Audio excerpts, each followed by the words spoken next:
श्रीगणेशाय नमः। श्रीमात्रे नमः। श्रीलक्ष्मी अष्टोत्तरशतनामावलिः। ॐ प्रकृत्यै नमः। ॐ विकृत्यै नमः। ॐ विद्यायै नमः। ॐ सर्वभूतहितप्रदायै नमः। ॐ श्रद्धायै नमः। ॐ विभूत्यै नमः। ॐ सुरभ्यै नमः। ॐ परमात्मिकायै नमः। ॐ वाचे नमः।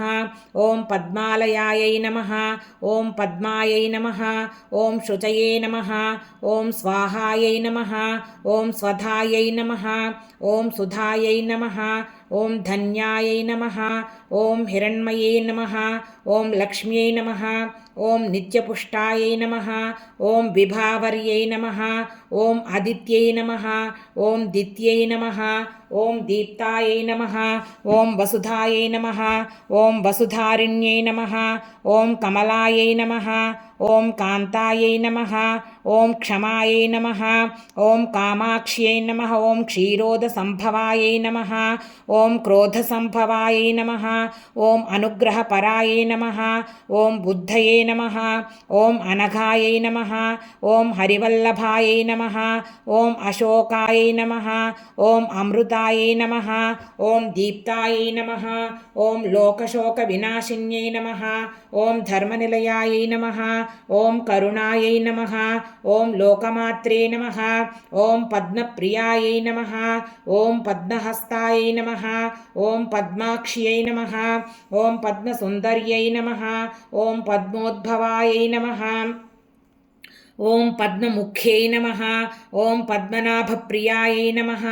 ॐ रमायै नमः। ॐ पद्ममालाधरायै नमः। ॐ देव्यै नमः। ॐ पद्मिन्यै नमः। ॐ पद्मगन्धिन्यै नमः। ॐ पुण्यगन्धायै नमः। ॐ सुप्रसन्नायै नमः। ॐ प्रसादाभिमुख्यै नमः। ॐ प्रभायै नमः। ॐ चन्द्रवदनायै नमः। ॐ चन्द्रायै नमः। ॐ चन्द्रसहोदर्यै नमः। ॐ चतुर्भुजायै नमः। ॐ चन्द्ररूपायै नमः। ॐ इन्दिरायै नमः। ॐ इन्दुशीतलायै नमः। ॐ आह्लादजनन्यै नमः। ॐ पुष्ट्यै नमः।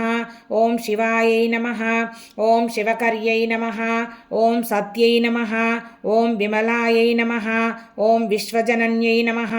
ॐ तुष्ट्यै नमः। ॐ दारिद्र्यनाशिन्यै नमः। ॐ प्रीतिपुष्करिण्यै नमः। ॐ शान्तायै नमः। ॐ शुक्लमाल्याम्बरायै नमः। ॐ श्रियै नमः। ॐ भास्कर्यै नमः। ॐ बिल्वनिलयायै नमः। ॐ वरारोहायै नमः।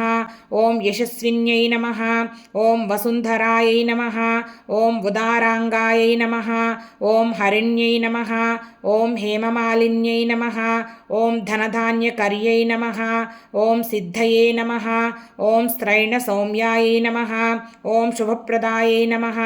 ॐ नृपवेश्मगतानन्दायै नमः। ॐ वरलक्ष्म्यै नमः। ॐ वसुप्रदायै नमः। ॐ शुभायै नमः। ॐ हिरण्यप्राकारायै नमः। ॐ समुद्रतनयायै नमः। ॐ जयायै नमः। ॐ मङ्गलादेव्यै नमः। ॐ विष्णुवक्षस्थलस्थितायै नमः। ॐ विष्णुपत्न्यै नमः। ॐ प्रसन्नाक्ष्यै नमः। ॐ नारायणसमाश्रितायै नमः। ॐ दारिद्र्यध्वंसिन्यै नमः। ॐ देव्यै नमः।